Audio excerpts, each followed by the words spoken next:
15 জুলাই থেকে 5 আগস্ট পর্যন্ত গণহত্যা সহ মানবতা বিরোধী অপরাধের অভিযোগে সাবেক প্রধানমন্ত্রী শেখ হাসিনা সহ 10 জনের বিরুদ্ধে তদন্ত শুরু হয়েছে।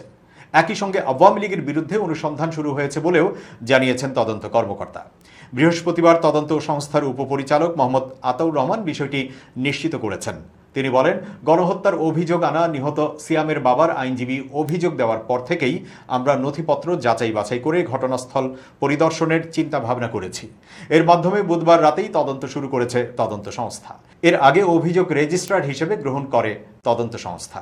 তবে কতদিনের মধ্যে এই তদন্তের অগ্রগতি প্রতিবেদন অভিযোগকারীদের জানানো হবে সেটি নিশ্চিত করেননি তিনি।